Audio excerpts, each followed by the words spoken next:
Assalamualaikum warahmatullahi wabarakatuh. Alhamdulillah wassalatu wassalamu ala rasulillah wabad.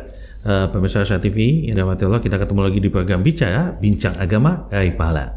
Dan seperti biasa, insya Allah Bicara akan membahas masalah-masalah yang mungkin sedang hangat terjadi di lingkungan kita, di diri kita, ataupun mungkin kita tahu nih masalah lagi, kita butuh nih permasalahan ini dipecahkan dari sisi syar'i. Karena ini membahas masalah syar'i, tentunya kita harus bertanya sama guru kita. Dan alhamdulillah, seperti episode sebelumnya sudah hadir di studio kita. Kali ini guru kita Ustadz Dr. Musyaf Ad-Darini Hafizahullah Ta'ala. Assalamualaikum warahmatullahi wabarakatuh Ustadz. Waalaikumsalam warahmatullahi wabarakatuh. Ustadz, karena Ustadz masih di sini, maka kami tanya lagi boleh ya Ustadz ya? Siap. Ustadz, ini sebetulnya ini permasalahan klasik Ustadz. Banyak terjadi dari dulu sampai sekarang. Dan ini kebetulan qadarullah ini ada kejadian di rumah tangga seorang suami kemudian membayar seseorang untuk membunuh istrinya, Ustaz. Ya, kemudian ada juga kasus yang lagi banyak kejadian di berita-berita bahwasanya perselingkuhan marak di mana-mana. Baik itu perselingkuhan yang dilakukan oleh suami ataupun perselingkuhan yang dilakukan oleh seorang istri. Yang pengen kita tanyakan, Ustaz, ini fenomena ini disebabkan oleh apa nih, Ustaz? Maksudnya apakah mungkin karena dulu ketika menikah modal semangat nikah aja tanpa ada ilmu sama sekali, atau memang ini kurangnya iman dalam diri, Ustaz? Mungkin Ustaz bisa coba memberikan nasihat kepada kami nih, Ustaz, supaya walizubillah ini tidak terjadi kepada diri kami ataupun kepada pemirsa yang ada di sini, Ustaz. Betul, Ustaz. Iya. Bismillah, wassalatu wassalamu ala rasulillah wa ala alihi wa sahbihi wa ala amma ba'd. Iya. Pertanyaan yang sangat menarik ya, dan masalah ini masalah yang semakin lama kelihatannya semakin banyak ya. Wallahu a'lam, apakah semakin banyak, apakah karena media semakin mudah menyampaikan berita. Tapi yang jelas semakin hari semakin banyak kita dengar berita-berita yang seperti ini. Adanya ketidakharmonisan antara suami istri, bahkan sampai ada usaha untuk membunuhnya. Ada yang sudah berhasil membunuhnya. Dan ini sesuatu yang sangat menyedihkan ya. Kalau kita melihat ya kehidupan rumah tangga, maka cara yang paling kuat untuk menjadikan rumah tangga itu harmonis itu adalah agama. Kalau agama antara suami istri itu baik, maka kehidupan rumah tangga akan menjadi baik. Ya, yang saya maksud agama itu kedekatan seseorang dengan Allah. Ketika suami dekat dengan Allah, istri dekat dengan Allah, dengan jujur ya, dari dalam hatinya, bukan yang tampak saja. Bukan image saja, Ustaz ya. Bukan image saja.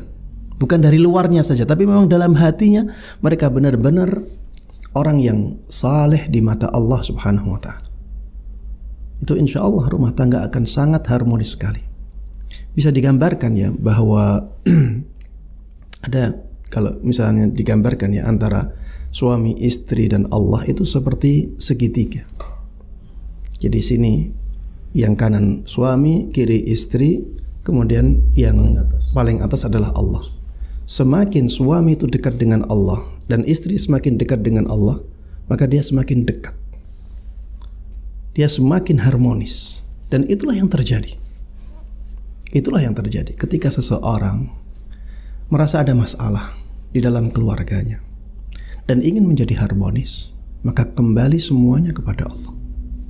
Kembali semuanya kepada Allah dan tunduk kepada aturan-aturan Allah yang mengatur bagaimana kehidupan rumah tangga yang diinginkan oleh Allah. Itu semua masalah akan selesai. Ya, semua masalah akan selesai. Bukan berarti selesai berarti tidak ada masalah lagi sama tetap sekali. Tidak. Iya, tetap ada masalah, tapi masalahnya menjadi kecil apabila dibandingkan dengan solusi ini yang sangat besar ya. Solusinya sangat kuat. Masalah-masalah yang besar menjadi kecil, yang kecil menjadi tidak terlihat. Makanya kan Allah Subhanahu wa taala mengatakan di dalam Al-Qur'an, "Wa may yattaqillaha yaj'al lahu makhraja." Barang siapa yang bertakwa kepada Allah, Allah akan berikan solusi untuk dia. Ini menunjukkan bahwa orang yang bertakwa itu ada masalah juga. Karena Allah kasih solusi. Kalau tidak ada masalah, ngapain Allah kasih solusi gitu. Jadi ketika orang bertakwa tetap ada masalah, tapi solusinya jauh lebih kuat daripada masalahnya. Ya. Begitu pula dengan kehidupan rumah tangga. Kemudian hal yang kedua yang juga akan menjadikan sebuah rumah tangga itu sangat harmonis adalah saling memahami. Saling memahami dan menyadari bahwa dua orang ini itu bukan malaikat dan bukan bidadari. Bukan. Keduanya manusia yang banyak kesalahan. Istri banyak kesalahannya. Suami juga demikian. Suami banyak kekurangannya, istri juga demikian. Maka membangun rumah tangga itu dengan mengisi kekurangan masing-masing. Ini kekurangannya apa, kita isi. Itu kekurangannya apa, kita isi.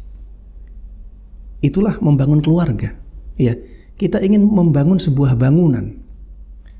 Kalau kita ingin membuat sebuah bangunan, maka jangan sampai kita banyak melihat kekurangan. Tapi berusahalah untuk melakukan sesuatu yang bisa menciptakan bangunan ini.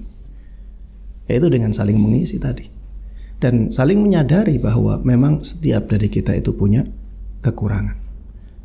Dan kalau kita punya kesadaran seperti itu, ingatlah bahwa keimanan seseorang tidak akan sempurna kecuali dia mencintai untuk saudaranya apa yang dia cintai untuk dirinya. La yu'minu ahadukum hatta yuhibba li akhihi ma yuhibbu li nafsihi. Kalau dia ingin dimaafkan kekurangan-kekurangannya, maafkan juga kekurangan pasangan. Ya, ini yang penting untuk kita sadari terus di dalam membangun sebuah rumah tangga. Ya, ustadz sempurna apapun dia, misalnya ada ustadz yang kelihatan sempurna dalam semua sisi, pasti ada kekurangannya. Begitu pula orang biasa, seawam apapun seseorang, pasti dia punya kelebihan. Begitu pula dengan istri. Istri juga demikian. Secantik apapun istri, sekaya apapun dia, sehumble apapun dia, tetap saja dia pasti punya kekurangan. Karena manusia. Manusia.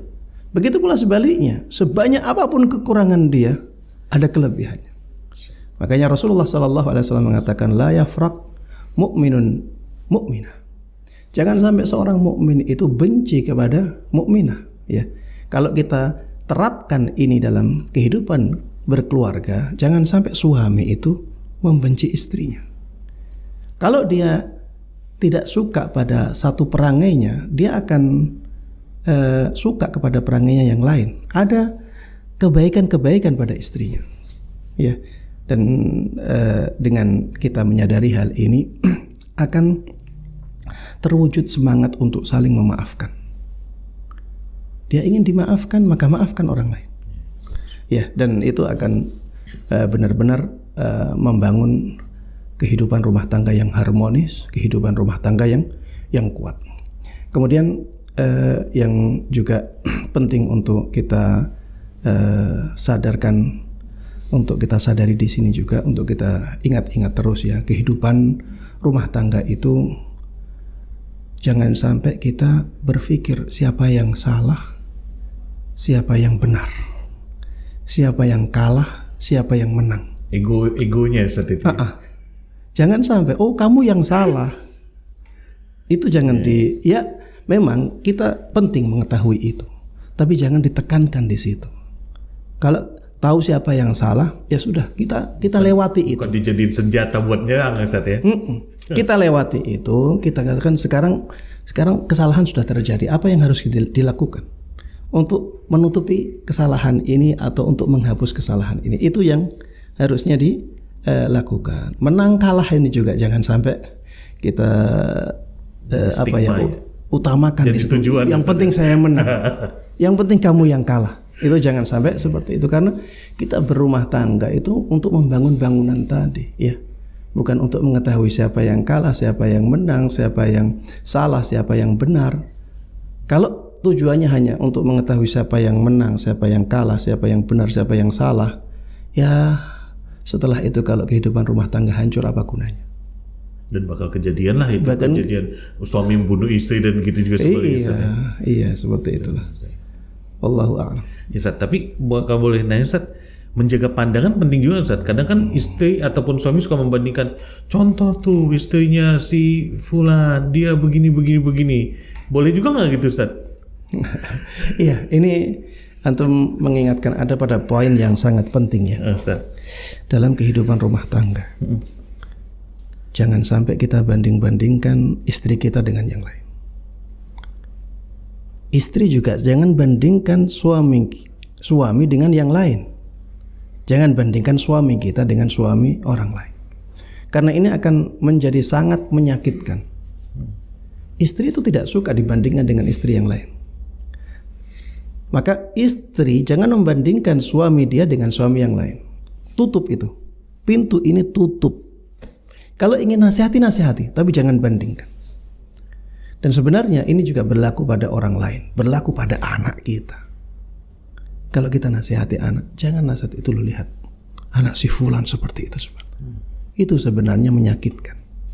Walaupun kadang-kadang anak tidak menampakkan ya perasaan itu, tapi jangan sampai kita melakukan itu. Yang seperti itu. Ya, sebagaimana kita tidak ingin. Antum gimana?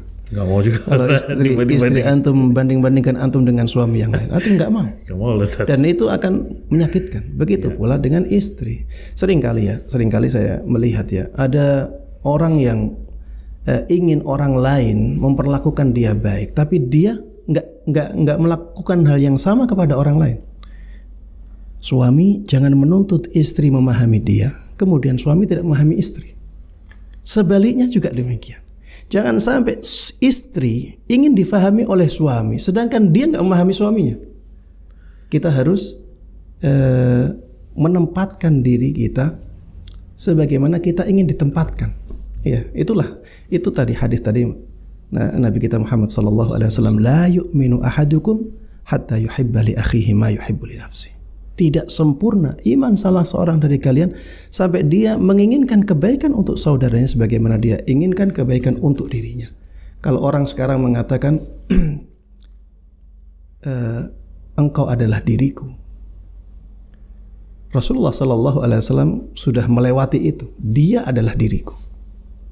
Kalau engkau adalah diriku, ana mungkin dengan antum masih sungkan-sungkan karena antum melihat ana, sehingga ana ketika berbuat sesuatu di depan antum, anak akan berusaha berbuat baik, jaga image. Ya. Tapi kalau dia adalah diriku, ini lebih dari itu. Jadi kita melakukan suatu kebaikan bahkan untuk dia, tidak di hadapan dia.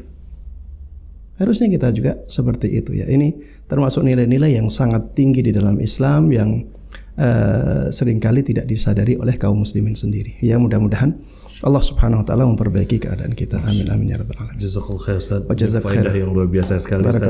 Luar biasa, Masya Allah. Kami senang sekali Ustaz bisa hadir di studio kami. Alhamdulillah. Baik pemirsa Asia TV yang dirahmati Allah, itu tadi poin-poin penting yang disampaikan oleh guru kita tentang menjaga keharmonisan dalam rumah tangga supaya tidak terjadi PH-PH yang tidak diinginkan. Ya, semoga yang disampaikan tadi bisa bermanfaat.